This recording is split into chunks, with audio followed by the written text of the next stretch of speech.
नमस्कार, जय हिंद साथियों। एक बार फिर से स्वागत है आपका मेरे यूट्यूब चैनल स्टडी विद सागर में। आशा करता हूँ आप सभी लोग अच्छे होंगे और आपकी तैयारी अच्छी चल रही होगी। देखिए, आज छोटी दीपावली है। आज दीपावली के दिन उत्तराखंड अधीनस्थ सेवा चयन आयोग ने अ, उत्तराखंड की जो पुलिस कांस्टेबल की 2000 पदों पे जो भर्ती होने वाली थी उसका फाइनली नोटिफिकेशन आज जारी कर दिया गया है। इस वीडियो में हम लोग बात करेंगे कि कितने पद हैं, क्या उम्र सीमा रहने वाली, उम्र पे हम लोग बात करेंगे।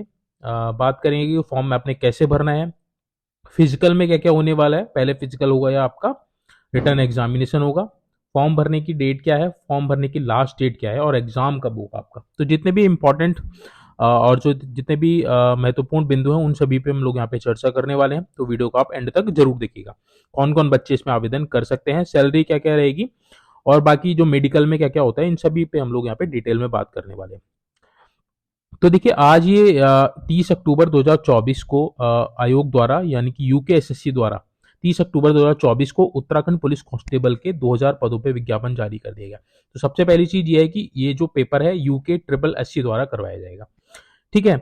अब इसमें देखिए, महिलाओं के कोई पद नहीं है, केवल पुरुषों के लिए पद है। इसका भी रीजन मैं आपको बताऊंगा, आप वीडियो को एंड तक जरूर देखिएगा। विज्ञापन की जो तिथि है देखिए 30 अक्टूबर 2024 यानी कि आज विज्ञापन की प्रकाशन तिथि है। आज विज्ञापन प्रकाशित कर दिया गया है। वेबसाइट पे डाउनलोड आप कर सकते हैं। वेबसाइट यहाँ पे आपको दे रखी है। अगर आपको नोटिफिकेशन चाहिए तो मैं लिंक भी आपको दे दूंगा। ऑनलाइन आवेदन फॉर्म भरने की जो तिथि है वह 8 नवंबर 2024 यानी कि 8 नवंबर 2024 से आपके फॉर्म भरने स्टार्ट हो जाएंगे। फॉर्म आपके ऑनलाइन ही भरे जाएंगे। किस वेबसाइट पे जाके, ये जो ऊपर वेबसाइट बता रखी है इस वेबसाइट पे जाकर। ऑनलाइन आवेदन करने की अंतिम तिथि आपकी 29 नवंबर 2024 है यानी कि 21 से 22 दिन मात्र आपको इसमें ऑनलाइन फॉर्म भरने का समय मिलने वाला है। लिखित परीक्षा की अंतिम तिथि यानी कि एक संभावित तिथि है 15 जून 2025 यानी कि 15 जून 2025 को आपका रिटर्न एग्जाम होगा। और रिटर्न एग्जाम से पहले आपका इसका फिजिकल होने वाला है, क्योंकि देखिए 2 फेजेस में आपका ये एग्जाम होगा। पहले आपका फिजिकल होगा जो 100 नंबर का होगा और रिटर्न एग्जामिनेशन होगा वो भी आपका 100 नंबर का होने वाला है। तो 200 में से फाइनल आपकी मेरिट बनेगी। तो देखिए, उत्तराखंड पुलिस विभाग के अंतर्गत समूह गौ के अंतर्गत भर्ती आती है। तो जनपदीय पुलिस कौन सी होती है, यानी कि सिविल कांस्टेबल, यानी कि सिविल कांस्टेबल के आपके 1600 पद हैं। वहीं आरक्षी पीएसी आईआरबी यानी कि पीएसी और आईआरबी में 400 पद हैं। ये सारे पद किसके लिए हैं? पुरुषों के लिए। तो टोटल कितने हो गए आपके? 1600 आपके सिविल के हो गए, 400 आपके पीएसी और आईआरबी के आपके 400 पद ये रहने वाले पीएसी में। तो टोटल आपके 2000 पदों पे बहुत बड़ी भर्ती करवाने जा रहा है आयोग। इसका नोटिफिकेशन ये जारी कर दिया गया है। ठीक है। तो ऑनलाइन आवेदन पत्र भरने की लास्ट तिथि 29 नवंबर 2024 है। चयन प्रक्रिया देखिए 2 चरणों में की जाएगी, जैसे कि मैंने आपको बता दिया। प्रथम चरण अहरकारी शारीरिक माप मानक परीक्षा होगी, यानी कि फिजिकल होगा आपका कितने का? 100 नंबर का। ये आपका पहले चरण में होगा। तो जो बच्चे फिजिकल क्वालिफाई करेंगे, क्वालिफाई तो करना ही है आपने, मार्क्स भी इसमें मिलेंगे। तो जो बच्चे डिस्क्वालीफाई हो जाएंगे उनको तो कुछ आगे दूसरे चरण में प्रवेश नहीं दिया जाएगा। तो आपने क्वालिफाई भी करना है और इसमें आपको मार्क्स मिलेंगे। ठीक है। तो जो बच्चे शारीरिक मानक परीक्षा में सफल घोषित होंगे उसके बाद उनको शारीरिक दक्षता परीक्षा ली जाएगी। उसके बाद मतलब ये शारीरिक मानक परीक्षा है, यानी कि इसमें आपका नाप तोल होगा, हाइट वेट चेस्ट होगा।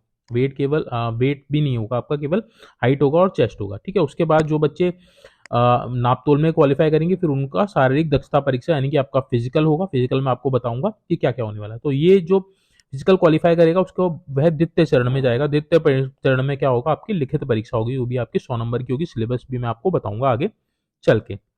ठीक है। जो इंपॉर्टेंट चीज है उनको हम लोग यहाँ पे देख लेते हैं ताकि आपको कोई भी डाउट ना रहे। तो अब यहाँ पे हम लोग देख लेते हैं डिटेल जो वैकेंसी उसको हम लोग एक बार देख लेते हैं। ये देखिए 1600 जो पद हैं ये आपके किसके हैं? जनपदीय पुलिस। जनपदीय पुलिस का मतलब ये है आपके सिविल कांस्टेबल के 1600 पद हैं, यानी कि जो आपके नागरिक पुलिस के कितने 1600 पोस्ट हैं किसके? पुरुषों के लिए। ठीक है, कांस्टेबल के। जिसमें से देखिए 304 पद आपके एससी के हैं, एसटी के 64 हैं और आपका ये आपका ईडब्ल्यूएस के आपके सॉरी ओबीसी के आपके 224 हैं, ईडब्ल्यूएस के 160 है और अनारक्षित यानी कि जनरल वालों के 848 पद है। टोटल आपके 1600 पद हैं, जिसमें से 32 आपके स्वतंत्रता संग्राम सेनानियों के आश्रित हैं, भूतपूर्व सैनिकों के लिए 80 पद हैं। 80 पद आपके अनाथ के लिए हैं। 64 पद आपके उत्तराखंड के कुशल खिलाड़ियों के लिए हैं। 159 आपके किसके लिए हैं? ये आपके आंदोलनकारियों के लिए हैं और उनके आश्रितों के लिए। होमगार्ड के लिए 80 पद इसमें आरक्षित हैं। तो 1600 पदों में से ये जितने भी पद हैं ये आपके आरक्षित है, बाकी आप इसको देख लीजिएगा। तो कुल मिला के 1600 पद ये आपके नागरिक पुलिस के रहने वाले हैं। वहीं आईआरबी और पीएससी के 400 पद हैं। 400 पद हैं जिसमें 76 एससी के हैं, ओबीसी एसटी के 16 हैं, ओबीसी के 56 हैं, ईडब्ल्यूएस के 40 हैं, 212 आपके अनरिजर्व कैटेगरी है, जिसमें से ये भी आपके रिजर्व है स्वतंत्रता संग्राम सेनानी के, 20 भूतपूर्व सैनिकों के लिए, 20 ऑर्फन के लिए यानी कि अनाथ बच्चों के लिए, 16 आपके खिलाड़ियों के लिए, 41 आपके राज्य आंदोलनकारी, 20 आपके होमगार्ड्स के लिए। तो 2000 पद पे बड़ी भर्ती है, जिसमें से 40 स्वतंत्रता संग्राम सेनानियों के लिए हो गए, 2 भूतपूर्व सैनिकों के लिए, सॉरी 100 भूतपूर्व सैनिकों के लिए, 100 ऑर्फन के लिए, 80 आपके उत्तराखंड के कुशल खिलाड़ियों के लिए, 200 पद आपके राज्य आंदोलनकारियों के लिए और 100 पद आपके होमगार्ड्स के लिए रिजर्व किए गए। तो 2000 पदों पे ये आपकी वैकेंसी है, जिसमें से 1600 पद आपके उत्तराखंड नागरिक पुलिस के हैं, 400 आपके आईआरबी और पीएससी के आपके पद रहने वाले। अब देखिए महिलाएं के पद क्यों नहीं आए, इसके लिए इन्होंने यहाँ पे एक शासनादेश का हवाला दिया है। शासनादेश संख्या 589 कार्मिक 2 2002 के दिनांक 21 जून 2002 के अनुसार ऐसे विभाग जहां कुल पदों में महिला पुरुषों के लिए पृथक से पद चिन्हित है, उन पदों में महिलाओं हेतु 30% क्षैतिज आरक्षण की व्यवस्था लागू नहीं होगी। तो इनका मतलब यह है कि जिस विभाग में ऐसे पद सृजित हो रखे हैं जहां महिलाओं के लिए अलग पद हैं, पुरुषों के लिए अलग पद हैं, तो वहां पे 30% का आरक्षण इनमें नहीं मिलेगा। यानी कि ये जो पद है टोटली आपके पुरुषों के पद है, महिलाओं के पद पे ये वैकेंसी नहीं आई है। तो महिलाओं के पद उत्तराखंड पुलिस में अलग से डिफाइन किए गए हैं। तो जैसे ही उसमें क्या बोलते हैं वैकेंट होंगी सीटें, तो महिलाओं की अलग से जो वो है क्या बोलते हैं भर्ती है वह निकाल दी जाएगी। तो होप सो आप उम्मीद बनाए रखिए, जल्द ही आपको हो सकता है कि उत्तराखंड पुलिस कांस्टेबल में महिलाओं की भी भर्ती आ सकती है। तो ये डिपेंड करता है कि वैकेंसी कितनी है, कितनी वैकेंसी खाली है उत्तराखंड पुलिस में महिलाओं की। ठीक है, फिलहाल ये जो पोस्ट है ये केवल पुरुषों के लिए रहने वाली है। पुरुषों के जितने भी पद खाली थे उन पदों पे भर्ती होने वाली है, महिलाओं के कोई पद इसमें नहीं है। तो ठीक है, ये आपका ये क्लैरिफिकेशन है जो नोटिफिकेशन आया उसके आधार पे। ठीक है, दूसरा देखिए ये कह रहा है कि समाज कल्याण अधिकारी समाज कल्याण विभाग उत्तराखंड शासन के शासनादेश संख्या दिनांक 5 जून 2023 के अनुसार उत्तराखंड जनपदीय पुलिस आरक्षी तथा आरक्षी पीएससी आईआरबी हेतु दिव्यांगता यानी कि जो फिजिकली हैंडीकैप्ड है उनको इसके लिए एलिजिबल नहीं माना गया, चिन्हांकन उनका नहीं किया गया, यानी कि आप इसमें आवेदन नहीं कर सकते हैं जो फिजिकली हैंडीकैप्ड है, क्योंकि पुलिस की भर्ती है तो पुलिस में दिव्यांगता वाले छात्रों को नहीं लिया जाता है। ठीक है, तो ये इस चीज का है। अब देखिए वेतनमान की अगर हम बात करें तो लेवल 3 की जॉब है, 21,700 आपका क्या रहने वाला है, बेसिक रहने वाला है। ये आपका बेसिक है। इसमें आपको क्या मिलेगा, इसमें आपको डीए मिलेगा यानी कि डियरेंस अलाउंस मिलेगा, जो आप अभी फिलहाल 53% चल रहा है। यानी कि 21,700 आपका मूल वेतन रहेगा, जिसमें आपका डीए ऐड होगा, आपके जो भी भत्ते होंगे वो ऐड होगा, तो लगभग आपको 31 से 32,000 रुपए यानी कि 31 से 32,000 रुपए आपको इनिशियल सैलरी मिल जाएगी इन हैंड। बाकी जो आपके जो कटौती होगी वो कटने के बाद आपको लगभग इतना वेतन मिल जाएगा। ठीक है, जो ये आपको ट्रेनिंग से ही मिलने लग जाएगा। ठीक है, आयु की बात करें तो 18 से 22 वर्ष के बच्चे इसमें आवेदन कर सकते हैं। ठीक है, पत्र का स्वरूप अराजपत्रित है, स्थायी है, स्थायी जॉब है, अंशदायी पेंशन युक्त यानी कि एनपीएस सिस्टम इसमें है। शैक्षिक अर्हता की बात करें तो इंटरमीडिएट जिन्होंने कर रखा है वह इसमें आवेदन कर सकते हैं, यानी कि केवल 12th इसमें मांगा है। अगर आपने किसी भी सब्जेक्ट से 12th कर रखा है, कितनी भी आपकी परसेंटेज है, तो आप इसमें आवेदन कर सकते हैं, इसमें कोई डाउट नहीं होना चाहिए आपको। अगर आपका कोई डाउट है तो कमेंट बॉक्स में जरूर मेंशन कीजिएगा। अधिमान अर्हता, अधिमान अर्हता उनको दी जाएगी, किस मामले में दी जाएगी, जब दो बच्चों के अंक समान होंगे, बाकी चीजें समान होगी, तो किन को अधिमान अर्हता दी जाएगी, तो जिसका प्रादेशिक सेना में 2 वर्ष की न्यूनतम अवधि है तो उसको प्रेफरेंस दी जाएगी, या फिर आपके पास एनसीसी का बी सर्टिफिकेट तो आपको प्रेफरेंस दी जाएगी। अन्य और कोई भी अधिमान अर्हता इसमें नहीं है। ठीक है, शारीरिक मानक परीक्षण की अगर हम बात करें तो शारीरिक मानक परीक्षण क्या है, आपका नापतोल है। तो जनरल, ओबीसी और एससी के जितने भी बच्चे हैं उनको 165 सेंटीमीटर आपकी हाइट होनी चाहिए। अगर आप पर्वतीय क्षेत्र से बिलोंग करते हैं, यानी कि हिल एरिया सर्टिफिकेट आपके पास है तो 160 सेंटीमीटर हाइट पे आपको हो जाएगा, ठीक है। वहीं अगर आप एसटी कैटेगरी से बिलोंग करते हैं तो 157.5 सेंटीमीटर आपकी हाइट होनी चाहिए, यानी कि जनरल, ओबीसी और एससी के लिए 165, हिल वालों के लिए 160 और एसटी वालों को 157.5 सबसे कम इनकी है सेंटीमीटर आपकी हाइट होनी चाहिए। इससे कम है तो आपको बाहर कर दिया जाएगा, ठीक है। सीने की माप करें तो सीने की माप में भी वही देखिए, जनरल, ओबीसी और एससी के लिए कितनी है 78.8 बिना फुलाए और 83.8 सेंटीमीटर फुलाव, यानी कि 5 सेंटीमीटर का मिनिमम फुलाव होना जरूरी है। यहाँ पे इन्होंने मेंशन कर रखा है नोट करके, ठीक है। तो 5 सेंटीमीटर का फुलाव आपके पास होना चाहिए। पर्वतीय क्षेत्र और एसटी वालों के लिए आपको 76.3 सेंटीमीटर, यानी कि -2 आप इसमें से कर दिए, यानी 2 सेंटीमीटर की आपको छूट मिलने वाली है बिना फुलाए और फुलाने पे भी, ठीक है। 81.3 सेंटीमीटर आपकी होनी चाहिए फुलाव के अगर आप एसटी और हिल एरिया से बिलोंग करते हैं। हिल एरिया कौन कौन से है, देखिए देहरादून का जो चक्रौता वाला क्षेत्र है, राजपुर वाला जो क्षेत्र है, ऊपरी गंगा तथा यमुना नदी के मध्य स्थित देहरादून तहसील है, मसूरी पहाड़ी का क्षेत्र है, नैनीताल, गढ़वाल, कोटद्वार, ये पिथौरागढ़, अल्मोड़ा, चमोली, टिहरी, गढ़वाल, उत्तरकाशी, ये जितने भी जिले हैं ये आपके पर्वतीय क्षेत्र वाले जिले हैं। तो इन यहाँ पे जो भी बच्चे रहते हैं उनके पास हिल सर्टिफिकेट होगा तो आपको छूट मिल जाएगी हाइट और चेस्ट में, ठीक है।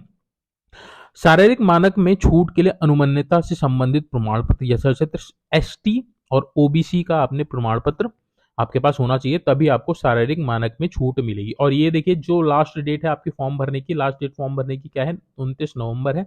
तो इससे पहले का आपका ये जो सर्टिफिकेट है, यानी कोई भी आपका सर्टिफिकेट है वो आपका 29 नवंबर 2024 से पहले का बना हुआ होना चाहिए। उसके बाद अगर फॉर्म भरने के बाद जब आपकी डेट निकल जाती है, उसके बाद अगर आप हिल सर्टिफिकेट बनाते हैं या एसटी सर्टिफिकेट बनाते हैं तो आपको कोई छूट नहीं मिलेगी। ईडब्ल्यू सर्टिफिकेट आते तो कोई छूट नहीं मिलेगी।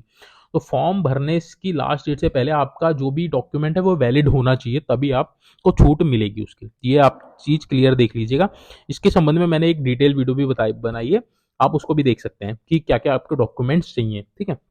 वो मैं लिंक डिस्क्रिप्शन में दे दूंगा, उससे आपको पता चल जाएगा कि क्या क्या डॉक्यूमेंट्स आपको चाहिए। अब देखिए, नापतोल की बात हो गई, अब हम बात कर लेते हैं शारीरिक दक्षता परीक्षा जो आपका फिजिकल होने वाला है। फिजिकल में कितने आइटम्स होंगे इसके बारे में हम लोग बात करेंगे। देखिए, टोटल 100 नंबर का आपका फिजिकल होने वाला है। जो अभ्यर्थी किसी भी आइटम में 50% अंक से कम प्राप्त करेगा उसे उसी स्तर पर अयोग्य घोषित कर परीक्षा में बाहर कर दिया जाएगा। तो 50%, यानी कि अगर 20 नंबर का आपका कोई भी इवेंट है तो आपने उसमें 10 मार्क्स लेके आने ही आने, अगर उससे कम लेके आएंगे तो आपको बाहर कर दिया जाएगा उसी समय, ठीक है। सबसे पहला इवेंट है आपका क्रिकेट बॉल थ्रो। 20 नंबर का आपका बॉल थ्रो होगा तो इसमें मार्क्स इसके अकॉर्डिंग मिलेंगे, यानी कि अगर आपको 20 में से 20 मार्क्स लाने तो आपको 70 मीटर बॉल फेंकनी पड़ेगी, ठीक है। 65 पे आपको 16 अंक मिलेंगे, या आपको इधर अंक दे रखे हैं। 60 मीटर फेंकेंगे तो 14 अंक मिलेंगे, 55 मीटर फेंकेंगे तो 12 अंक मिलेंगे, 50 मीटर फेंकेंगे तो 10 अंक मिलेंगे। तो ये आपका इस तरह से आप देख लीजिएगा कि कितने मार्क्स पे कितने मीटर फेंकने पे आपको कितने मार्क्स मिलेंगे। तो कोशिश आप ये कीजिएगा कि ज़्यादा से ज़्यादा फेंकें ताकि आपका जो फिजिकल है वह अच्छा बने, क्योंकि फिजिकल में अगर आपके अच्छे मार्क्स आएंगे तो आपको रिटर्न एग्जाम्स में ज़्यादा मेहनत नहीं करनी पड़ेगी, इजीली आप सिलेक्शन पा जाएंगे। तो आपका बहुत मेजर रोल निभाने वाला है आपका फिजिकल, ठीक है। लंबी कूद भी आपका 20 नंबर का होने वाला है। 18 फीट कूदेंगे तो आपको 20 अंक मिलेंगे। चिनअप की बात करें, यानी कि बिम, ये जो आपका चिनअप होता है तो मिनिमम आपने 5 तो करने ही करने, उसमें आपको 10 अंक मिलेंगे। अगर आप 10 कर लेंगे पूरे तो आपको पूरे 20 अंक मिलने वाले हैं। अभ्यर्थी अंडर ग्रिप ओवर ग्रिप जो चाहे कर सकते हैं, यानी कि आप अंदर से भी बिम को पकड़ सकते हैं, बाहर से भी ग्रिप को पकड़ सकते हैं, जिसमें आप कंफर्टेबल है उससे आप कर सकते हैं, ठीक है। उसके बाद आपकी बैठक होगी, यानी कि आपका जो दंड बैठक होता है, बैठक में आपको सिटअप्स हो गया। सिटअप्स में अगर आपने 100 करें आपने 2 मिनट में, यानी कि 2 मिनट में अगर आपने 100 बैठक कर लिए, सिटअप्स कर लिए तो आपको 10 मार्क्स इसमें पूरे मिलेंगे। ये आपका टोटल 10-10 का, यानी कि टोटल आपका 20 मार्क्स का होगा। 10 की बैठक, 10 का आपका दंड। दंड आपका क्या होता है, दंड आपका होता है पुशअप्स। पुशअप्स आपने अगर 4 मिनट में 75 कर लिए तो आपको पूरे 10 अंक मिलेंगे। तो आप डिटेल में एक बार देख लीजिएगा, डाउट होगा तो मैं आपको बता दूंगा। दौड़ चाल आपकी 3 किलोमीटर की दौड़ होनी है, इसमें भी आपको 20 अंक मिलेंगे। 10 मिनट में अगर आप 3 किलोमीटर की दौड़ करते हैं तो आपको पूरे 20 अंक इसमें मिलने वाले हैं। तो देखिए, लेके आते हैं बच्चे 100 में से 100 भी लेके आते हैं, बट अगर आप 100 में से 94 96 भी लेके आएंगे या 92 भी लेके आते हैं तो आपका ये अच्छा स्कोर माना जाएगा। कोशिश कीजिएगा 100 में से 100 या फिर 98 96 के आसपास रहें, जिससे आपके सिलेक्शन चांसेस ज़्यादा रहें। जनरली ले आते हैं, तो ये आपका फिजिकल रहने वाला है। जो बच्चे देखिए शारीरिक दक्षता परीक्षा में सफल होंगे वो उसके बाद उनकी लिखित परीक्षा होगी। लिखित परीक्षा उसके बाद उनकी होने वाली है। ठीक है, उसके बाद जब लिखित परीक्षा होगी तो आपके जो संयुक्त प्राप्तांक सूची होगी, यानी कि फिजिकल और जो आपका लिखित परीक्षा होगी, उसकी एक संयुक्त मेरिट बनाई जाएगी। उसके आधार पे आपका फाइनल सिलेक्शन किया जाएगा। उसके बाद आपका मेडिकल होगा। ठीक है, इसमें इसके बाद मेडिकल होता है। मेडिकल में देखिए, देख लेते हैं हम लोग। देखिए, डिटेल वीडियो मैं ऑलरेडी बना चुका हूँ पहले ही, उसका मैं लिंक डिस्क्रिप्शन में उसका भी लिंक दे दूंगा, तो आप उसको भी देख लीजिएगा कि मेडिकल में क्या क्या होता है, चिकित्सा में क्या क्या चेक होता है। ठीक है, तो मोटा मोटा मैं आपको यहाँ पे बता देता हूँ। अभ्यर्थी मेडिकल रूप से फिट होना चाहिए। दृष्टि एक की एक आंख 6/6 और दूसरी आंख 6/9 से कम नहीं होनी चाहिए। 6/6 6/9 क्या होती है वो भी मैं डिटेल में बता चुका हूँ, आप उसको देख लीजिएगा। तो एक आंख आपकी 6/6 और दूसरी 6/9 से कम नहीं होनी चाहिए। अर्थात बिना चश्मे के दाहिने हाथ से काम करने वाले अभ्यर्थियों के लिए दाहिनी आंख 6/6, यानी कि अगर आप राइट हैंडर हैं तो आपकी राइट आंख जो 6/6 होनी चाहिए और बाई मिनिमम 6/6 होनी चाहिए, और बाई आंख आपकी 6/9 है तो चल जाएगी। ठीक है, वहीं अगर बाई आंख के अगर आप लेफ्टी हैं तो आपकी जो बाई आंख है वह 6/6 होनी चाहिए, दूसरी वाली 6/9 से कम नहीं होनी चाहिए। वर्ण अंधा, यानी जो आपका कलर ब्लाइंडनेस नहीं होनी चाहिए। ठीक है, कलर ब्लाइंडनेस नहीं होनी चाहिए, भैंगापन नहीं होना चाहिए, सटा घुटना नहीं होना चाहिए, सटा पैर नहीं होना चाहिए, बो लैग नहीं होना चाहिए, वेरिकोस नहीं होना चाहिए, अकलाना विकलांगता और अन्य विकृति वाली समस्याएं नहीं होनी चाहिए। ठीक है, ये सट्टा घुटना सपाट पैर क्या होता है ये सब मैं ऑलरेडी डिटेल में बता चुका हूँ, उसका भी मैं लिंक आपको डिस्क्रिप्शन में दे दूंगा। ठीक है, ये सारा आपका जब आपकी जो मेरिट बनेगी उसके बाद आपका मेडिकल होगा, उसके बाद ही आपको ज्वाइनिंग लेटर इसमें मिलने वाला है। ठीक है, अब देखिए ये बंध पत्र, ये भी इंपॉर्टेंट चीज है। ये क्या है इसके बारे में मैं आपको बता देता हूँ। बंध पत्र का मतलब ये है कि अगर आप आपने क्वालिफाई कर लिया, फिजिकल भी क्वालिफाई कर लिया, रिटर्न भी क्वालिफाई कर लिया, मेडिकल भी हो गया, फाइनली आप सेलेक्टेड हो गए और विभाग को आपने ज्वाइन कर लिया। अब देखिए, ज्वाइन करने के बाद कम से कम आपको 5 वर्ष तक सेवा देनी पड़ेगी। बट इसका मतलब ये नहीं कि आप उससे पहले छोड़ के नहीं जा सकते, आप छोड़ के जा सकते हैं, बट आपने जो भी आपका जो ट्रेनिंग का पे जो भी आपका खर्च आया होगा वो आपको सारा वापस करना पड़ेगा। तब 5 साल के बाद अगर आप जाते हैं तो आपसे कोई पैसा नहीं लिया जाएगा। बट 5 साल से पहले अगर आपका किसी दूसरे विभाग में सिलेक्शन हो जाता है तो जो भी आपके ऊपर खर्चा आया होगा, 9 महीने की ट्रेनिंग इसमें होगी, तो 9 महीने की ट्रेनिंग में जो भी आपके ऊपर खर्चा आएगा वो आपको उसको पुलिस विभाग को आपने उसका भुगतान करना पड़ेगा। तो कोई दिक्कत नहीं है, अगर आपको अच्छी जॉब मिलती है तो आप छोड़ के जा सकते हैं। आप जो भी आपका जो खर्चा होगा वो आप इसको दे दीजिएगा। ठीक है, लिखित परीक्षा की वही है। देखिए, 100 नंबर का आपका पेपर होने वाला है, 2 घंटे का आपका पेपर होगा, ऑनलाइन आपका बहुविकल्पीय टाइप का होने वाला है। और ये आपका जो ये होगा आपका ऑनलाइन भी हो सकता है, ऑफलाइन भी हो सकता है, इसके बारे में आप आयोग आपको बता देगा। ठीक है, अभ्यर्थियों को ऑफलाइन लिखित परीक्षा, यानी कि ऑफलाइन ही होने वाली, ऑनलाइन ही होगी, ऑफलाइन ही आपकी परीक्षा होगी। ठीक है, जिसमें देखिए 45% ओबीसी और सामान्य कैटेगरी को लाना मिनिमम अनिवार्य है, वहीं एससी और एसटी वालों को 35% लाना अनिवार्य रहेगा। तो मिनिमम इतने नंबर तो आपको लाने पड़ेंगे। ठीक है, ऑनलाइन आपकी परीक्षा होगी जिसमें आपको एमसीक्यू टाइप का होगा, 4 क्वेश्चन आपको दे रहेंगे, उसमें से आपने सही वाला चुनना है। आयु की गणना देखिए, आयु की गणना 1 जुलाई 2024 को, 1 जुलाई 2024 को मिनिमम एज आपकी 18 वर्ष और मैक्सिमम एज आपकी 22 वर्ष होनी चाहिए। वहीं देखिए, जो उत्तराखंड की एससी एसटी और ओबीसी के हैं तो उनको 5 साल का छूट मिलता है, यानी कि 5 इसमें और ऐड कर लीजिए, यानी कि 27 वर्ष के पुरुष इसमें आवेदन कर सकते हैं अगर आप एससी एसटी ओबीसी से बिलोंग करते हैं तो। ठीक है, उस आपको 5 वर्ष की छूट मिलेगी। वहीं देखिए, जो उत्तराखंड के स्वतंत्रता संग्राम सेनानी के आश्रित हैं उनको भी 5 वर्ष की छूट मिलेगी। ठीक है, उत्तराखंड के जो पूर्व सैनिक हैं उनको उनकी वास्तविक आयु में से सशस्त्र सेना में अपनी सेवा की अवधि कम करने की अनुमति दी जाएगी, और यदि परिणामजन्य आयु इस पद सेवा की निमित्त जिनके लिए वह नियुक्ति के इच्छुक हैं से अधिकतम आयु में 3 वर्ष से अधिक ना हो तो 3 वर्ष का इसमें भी आपको मिल जाएगा। होमगार्ड, जो बच्चे होमगार्ड में हैं और जिन्होंने 3 वर्ष की अपनी सेवा पूरी कर ली है तो उनको भी 5 वर्ष की अधिकतम छूट मिल जाएगी। ठीक है, तो ये होमगार्ड वालों के लिए भी होगा। तो ये आपकी एज ये रहने वाली एज का जो कैलकुलेशन होगा 1 जुलाई 2024 को होगा, यानी कि 1 जुलाई 2024 को आपके मिनिमम ये 18 और मैक्सिमम आपके 22 वर्ष होनी चाहिए। आवेदन के लिए पात्र कौन कौन बच्चे होंगे ये आपको देख लीजिएगा। उत्तराखंड लोक सेवा आयोग की परिधि में समूह गांव के सीधी भर्ती के पदों में निम्नलिखित अनिवार्य वांछनीय अर्थम न्यूनतम एक होनी, यानी कि इनमें से कोई एक कंडीशन आपके पास होनी चाहिए।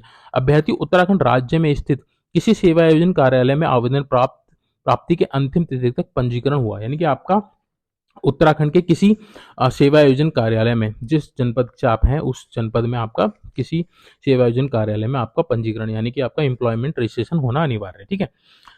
और दूसरा, उत्तराखंड राज्य का मूल मूल निवासी हो या फिर स्थायी निवास प्रमाण पत्र धारक हो या फिर उत्तराखंड लोक सेवा आयोग की परिधि समूह गौ के सीधी भर्ती के पदों पर भर्ती हेतु आवेदन करने के लिए वही अभ्यर्थी पास होगा जिसने अपनी हाई स्कूल एवं यानी कि हाई स्कूल और इंटरमीडिएट दोनों या उसके समकक्ष स्तर की शिक्षा उत्तराखंड राज्य में स्थित मान्यता प्राप्त संस्थान से उत्तीर्ण की हो। यानी कि अगर आपने 10th-12th उत्तराखंड से कर रखा है या फिर उसके इक्विवेलेंट कोई अ, परीक्षा वहां से पास कर रखी है उत्तराखंड राज्य से मान्यता प्राप्त किसी संस्थान से, तो भी आप इसमें आवेदन कर सकते हैं।